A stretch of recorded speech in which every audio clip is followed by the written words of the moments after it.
भारत और पाकिस्तान के बीच पिछले कुछ दिनों में जिस तरह की तनातनी और गतिरोध को देखा गया, उसे देखकर ऐसा ही लगा कि दोनों देशों के बीच में ये द्वंद लंबा चल सकता है। लेकिन जल्दी ही दोनों देशों ने आपसी सहमति से इस गतिरोध को न सिर्फ शांत किया, बल्कि पश्चिमी देशों को ये दिखा दिया कि बिना उनके हस्तक्षेप के ये देश आपस में बातचीत के जरिए इस तरह के मसले को हल कर सकते हैं। हालांकि इस बीच में जिस तरह का बयान डोनाल्ड ट्रंप की ओर से आया था, उससे कहीं न कहीं उन्होंने ये जताने की कोशिश की थी कि अमेरिका एक अंतर्राष्ट्रीय चौधरी है जो किसी भी तरह के मसले में अपनी टांग फंसाकर किसी भी तरह के द्वंद या युद्ध को शांत करा सकता है। डोनाल्ड ट्रंप का जो बयान आया था, उसमें उन्होंने साफ तौर से यही जाहिर किया था कि भारत और पाकिस्तान के शीर्ष नेतृत्व को फोन करके उन्होंने ये कहा था कि अगर दोनों ने आपसी झगड़े को जल्दी नहीं निपटाया तो फिर वो दोनों ही देशों के साथ अपने व्यापारिक संबंधों के बारे में एक नए सिरे से विचार करेगा।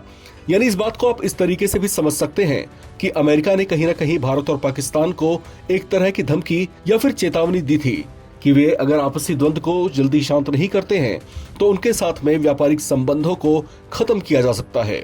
हालांकि इस तरह की बात कह करके अमेरिकी राष्ट्रपति डोनाल्ड ट्रंप ने इस बात का क्रेडिट लेने की कोशिश की थी कि भारत और पाकिस्तान के बीच में जो गतिरोध समाप्त हुआ है, इसके पीछे अमेरिका का ही हाथ है। हालांकि इस बीच एक बड़ा बयान रूस की ओर से भी आया है। रूस ने यूरोपीय देशों और साथ में अमेरिका को लेकर के भी भारत को चेताया है। उसने भारत को नसीहत दी है कि भारत को सतर्क रहना चाहिए, क्योंकि यूरोपीय देश और अमेरिका भी यही चाहते हैं कि एशियन रीजन में अशांति बनी रहे, भारत और पाकिस्तान के बीच में गतिरोध बना रहे, भारत और चीन के साथ भी तनाव बना रहे।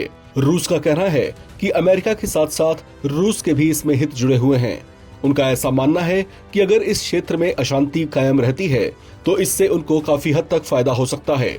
रूस का दावा है कि इसी वजह से यूरोपीय देश और अमेरिका मिलकर के भारत को उकसाते रहे हैं। हालांकि यहाँ पर समझने वाली बात यह भी है कि भारत और चीन को लेकर के जो सीमा विवाद लंबे समय से चल रहा था, उस पर दोनों देशों के बीच में हाल फिलहाल शांति कायम है। दोनों देशों ने बातचीत के जरिए काफी हद तक इस तरह के मसले को सुलझाया है। इसके अलावा हाल ही में पाकिस्तान के साथ में जारी भारत के गतिरोध को लेकर के भी जो बातें सामने आई हैं, उसमें साफ तौर से यही जाहिर हुआ कि भारत और पाकिस्तान ने आपस में मिलकर के बातचीत के जरिए इस गतिरोध को कुछ हद तक शांत किया है। हालांकि इस बीच भारत की ओर से साफ तौर से पाकिस्तान को ये चेतावनी भी दी गई है कि ऑपरेशन सिंदूर को जिस तरीके से स्थगित किया गया है तो उसे खत्म ना समझा जाए, क्योंकि ये भारत की एक तरह की पॉलिसी के समान होगा। अगर पाकिस्तान वापस भारत के खिलाफ आतंकी गतिविधियों को बढ़ावा देता हुआ पाया गया तो भारत दोबारा से ऑपरेशन सिंदूर को जारी कर सकता है। इस तरह की चेतावनी भारत की ओर से पाकिस्तान को दी गई है।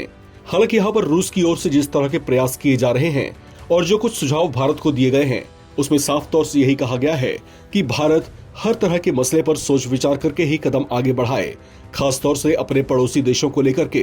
रूस का कहना है कि भारत को अपने पड़ोसी देशों के साथ संबंधों में सुधार लाना चाहिए। हालांकि जहां तक बात भारत की है तो भारत हमेशा से नेबर्स फर्स्ट की नीति पर चलता रहा है।